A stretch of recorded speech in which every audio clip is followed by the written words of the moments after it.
Welcome to Decode Station. I'm Sarah. In 1901, divers exploring an ancient shipwreck discovered what appeared to be a corroded lump of bronze. At first, nobody paid much attention to it, but hidden inside that object was a machine so advanced that it seemed impossible for its time, a device many now call the world's first computer. Today, we're exploring the mystery of the Antikythera Mechanism. Yeah, and our mission today for this deep dive is really to unravel an archaeological mystery that completely breaks the timeline of human history as we know it. It really does. Right. We're taking you from the silent, crushing depths of an ancient shipwreck in the Aegean Sea to these modern, high-tech labs that finally crack the secret of what those divers brought to the surface. Because it's a piece of tech that basically forces us to question that linear narrative of human progress we've all been taught, right? Oh, absolutely. It shatters it entirely. So to really grasp the weight of this for you listening, we need to set the scene of the discovery. Because honestly, it reads like a gothic thriller. It really does. It's the spring of 1900. And a crew of Greek sponge divers gets caught in this massive storm, and they have to take shelter near a tiny, just barren rock of an island called Antikythera. Right, just trying to wait it out. Exactly. And when the storm finally passes, they decide to dive there, just hoping to salvage the trip. So one diver, wearing one of those old school canvas suits and a heavy brass helmet, goes down about 150 feet. Which is incredibly deep and dangerous for them. Oh, terrifying. And he comes back up to the boat, just absolutely panicking. He's claiming he saw a heap of dead, rotting people scattered all across the seabed. It's such a haunting image. But what he actually saw down there through the gloom of the deep water, it wasn't a mass grave. Right. It was a spectacular collection of life-size marble and bronze statues. And they were heavily encrusted with sponges and marine life, just scattered across the wreckage of a massive Roman cargo ship. So the divers spend months hauling up this breathtaking treasure. I mean, we're talking ancient coins, elegant glassware, and pristine statues like the famous Antikythera youth. Yeah, true masterworks. Right, the kind of dazzling antiquities that immediately get shipped off to the National Archaeological Museum in Athens. But mixed in with all this undeniable treasure was a heavily corroded, greenish lump of rock and bronze. Just a lump. Yeah. It was not the size of a large dictionary and completely calcified. Amidst all that pristine art, it literally looked like ancient herbage. And, well, it was treated as such for months. I mean, we're naturally drawn to what we can immediately recognize as valuable, Sure, the shiny stuff. Exactly. The statues told an obvious, beautiful story. But the corroded bronze lump did not. It just sat in a courtyard at the museum, totally exposed to the elements. Oh, wow. Just outside. Yeah, outside.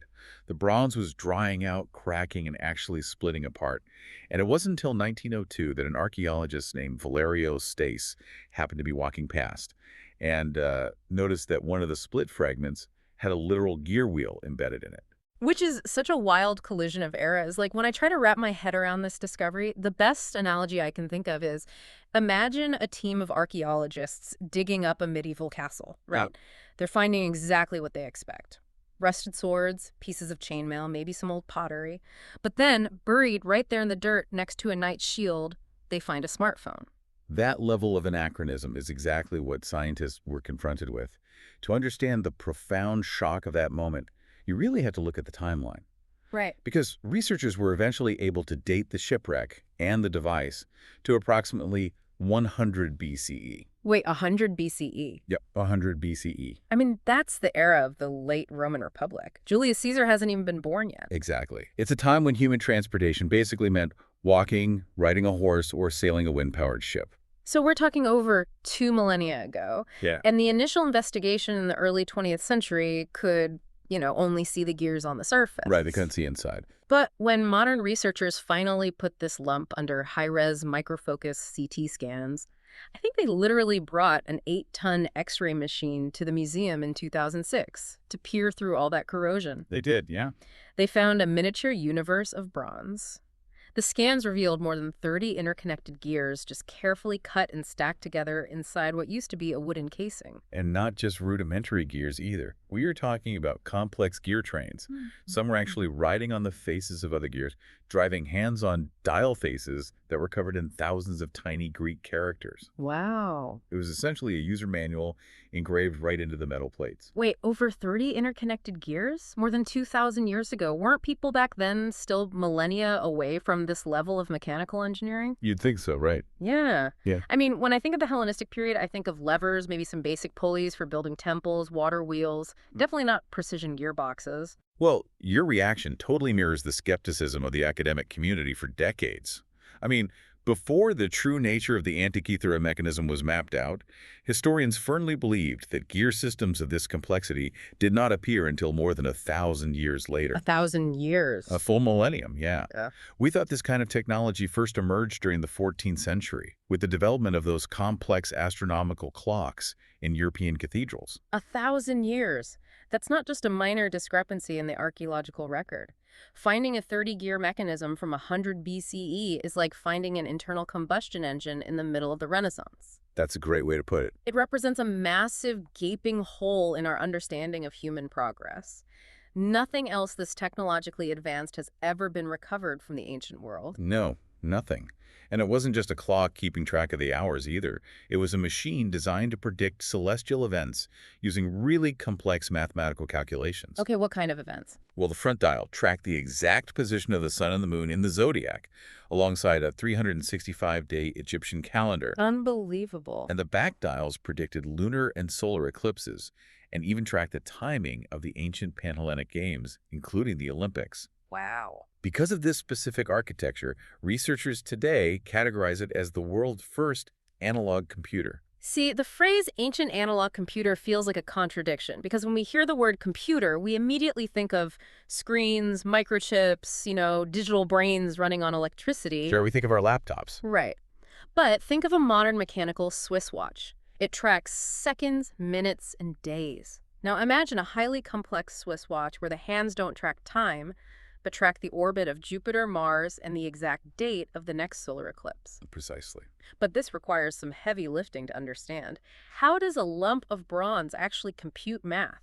I mean, how does metal do math? So in a digital computer, math is processed using electrical switches turning on and off to represent ones and zeros. Right, binary. Exactly. But in an analog computer, math is processed using physical geometry and gear ratios. Okay, gear ratios. Yeah. Imagine two interlocking gears. If the driving gear has exactly 10 teeth and the driven gear has exactly 50 teeth, the first gear has to rotate 5 complete times to make the second gear turn just once. Got it. That physical ratio, 5:1, is a mathematical equation of division carved directly into bronze. So you are basically taking complex astronomical cycles and translating them into metal teeth. Exactly. But it goes much deeper than simple division. The creators of this device observed the heavens and calculated the exact mathematical cycles of the cosmos. Give me an example. Well, for instance, ancient astronomers knew about the Metonic cycle, which dictates that 235 lunar months fit almost perfectly into 19 solar years. Okay. To compute this, the builder cut a gear with exactly 235 teeth and meshed it into a gear train that translated the turn of a crank into the precise position of the moon relative to the sun. That's insane. Right. By turning a small handle on the side of the wooden case, you could set all 30 gears into motion, literally winding time forward or backward. I was reading through the research on this, and there is one specific mechanical detail that absolutely floored me. Oh, I think I know which one you're talking about. Yeah. So we know the moon doesn't orbit the Earth in a perfect circle, right? It's an ellipse, meaning it travels slightly faster when it's closer to Earth and slower when it's farther away. Yep, the lunar anomaly. Right. And the ancients actually knew this anomaly existed, but translating that varying speed into a machine powered by a steady crank, that just seems impossible. It does seem impossible until you see how they solved it. Yes. To track the moon's irregular wobble, they used what's called epicyclic gearing. It's brilliant. They literally mounted a smaller gear off-center on the face of a larger gear using a tiny pin and slot mechanism. Yeah, pin and slot. So as the larger gear turned, the pin would slide back and forth in the slot, physically accelerating and decelerating the pointer on the dial. That is the true aha moment for me. It's mind-blowing. They didn't just track the stars, they built the physical effects of gravity out of bronze. They really did. And doing so required an astonishing mastery of prime numbers and geometry. The teeth on these gears are roughly a millimeter long. A millimeter? That's tiny. Tiny. And they had to be laid out and filed by hand from a flat sheet of bronze. If a gear representing a celestial cycle is off by even a fraction of a millimeter, the friction builds up, the gear train binds, and the entire computer jams. So you aren't just a blacksmith to build this. You have to be an elite mathematician. Oh, without a doubt. Which brings us to the obvious question. Who alive in 100 BCE actually had the math chops and the mechanical genius to design a 30-gear analog computer? Well, researchers have debated this for decades. While there is no signature on the device, the archaeological and astronomical clues point to a few suspects among the most brilliant minds of ancient Greece. Okay, who's the prime suspect? The strongest candidate tied to the specific astronomy of the device is Hipparchus. Hipparchus. He's essentially the father of trigonometry, right? And he lived on the island of Rhodes right around the time this machine was built. He did. And Hipparchus is renowned for mapping the stars and discovering the precession of the equinoxes. Right. But more importantly, he is the astronomer who precisely calculated that exact lunar anomaly, the irregular orbit of the moon that you just described, being modeled by the pin and slot mechanism. Oh, wow. So the math matches his exact theories. Exactly. And Rhodes was a major hub of astronomy and engineering in the ancient world. So it's highly possible this mechanism was the physical manifestation of Hipparchus's theoretical work. Very possible. But I know Archimedes is another name that frequently comes up in the research. I mean, Archimedes was playing around with planetariums earlier in history in the city of Syracuse. Is it possible this computer is based on his original blueprints? It's a really compelling theory. Now, Archimedes died in 212 BCE, so he couldn't have built the Antikythera Mechanism itself, which dates roughly a century later. Right, the timeline doesn't quite match up for him personally. But ancient writers, like Cicero, described mechanical spheres built by Archimedes that perfectly modeled the movements of the sun, moon, and planets. Interesting. And what gives the Archimedes theory real weight is the language on the mechanism itself. The engraved manual you mentioned. Yes. The names of the months engraved on the calendar dial are of Corinthian origin. And Syracuse, where Archimedes lived, was a Corinthian colony. Oh, that's a huge clue. It is. It suggests the device, or at least its underlying design tradition, may have originated there. It's like a scientific whodunit. But, you know, the fact that there is no definitive answer and that this machine stands entirely alone in the archaeological record points to something much darker. How so? Well, if human minds were capable of creating such breathtaking technology in 100 BCE, why isn't the ancient world filled with these devices? Why didn't this civilization go on to build clockwork engines or industrialize? Yeah, that is the central paradox of the Antikythera Mechanism. We have a heavy bias when we view human progress. What do you mean? We assume it operates as a straight upward slope. We think that once a society invents something, it is permanently locked into the collective database of human knowledge, and we just keep climbing higher. Right. We picture history as a staircase. Every generation builds the next step. But this corroded lump of bronze proves that progress isn't a staircase at all. It's more like a fragile thread. And a thread can easily snap. Exactly. And when you look at the geopolitics of the 1st century BCE, you see exactly how those threads snap. The Romans, right? Yes, the Romans were expanding, conquering the Hellenistic world. And the Romans were brilliant civil engineers. I mean, they built unparalleled aqueducts, roads, and concrete structures. Very practical stuff. Right, they were entirely pragmatic. They didn't prioritize the abstract theoretical science that drove Greek astronomy. So when a Roman soldier killed Archimedes during the siege of Syracuse, or when Rhodes was absorbed into the empire, the ecosystems that supported this elite technological knowledge just collapsed. It's what I call the Great Reset. Because the knowledge to build something like this wasn't mass-produced or widely distributed. No, not at all. It likely existed in the minds of a few brilliant scholars and their specialized workshops. If a workshop burns down, or a master dies before passing on the blueprints, that profound, world-altering knowledge can vanish in a single generation. And there's a socioeconomic factor to consider, too. Which is? Slavery. Even if the knowledge survived, ancient societies like Rome and Greece relied heavily on slave labor. When you have an abundance of free human labor, there's very little economic incentive to invent labor-saving machinery. Oh, that makes so much sense. Why build a machine to do work when you have an enslaved population to do it for you? Sadly, yes. So complex gearing never made the leap from elite philosophical toys to industrial application. It just remained an astronomical curiosity. And we also have to factor in the grim reality of metallurgy. Bronze was incredibly valuable. Highly valuable. Over the centuries, almost all ancient bronze statues and devices were melted down to forge swords, cannons, or church bells. Everything gets recycled in wartime. Right.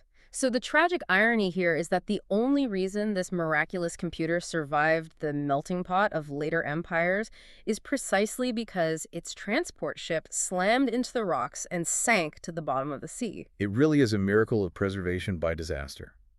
If it hadn't sunk, it would have absolutely been melted down for scrap. And we would continue to believe that ancient scientists were utterly incapable of sophisticated mechanics. Which really forces a complete recalibration of how we view our ancestors. If you picture the traditional timeline of history you learned in school, you tend to look back at ancient people with a bit of modern arrogance. We definitely do. We think, oh, they wore togas, they didn't have electricity, so their minds must have been simpler.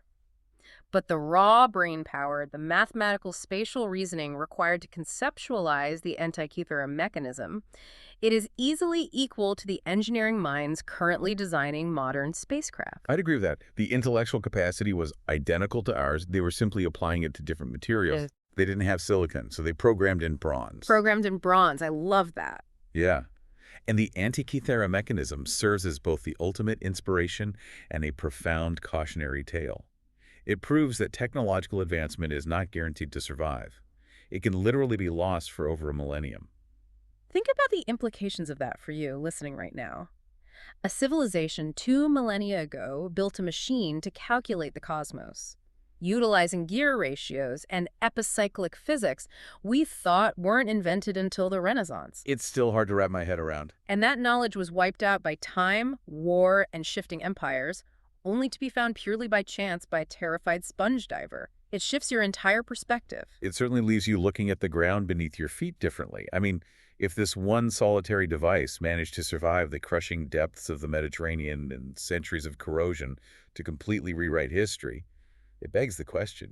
Did ancient civilizations understand far more about the mechanics of the universe than we can possibly imagine? Exactly. It hints at an entire world of technological mastery that simply didn't make it into our history books. What other impossible technologies might still be buried out there, hidden under the dirt or at the bottom of the sea, just waiting to be found?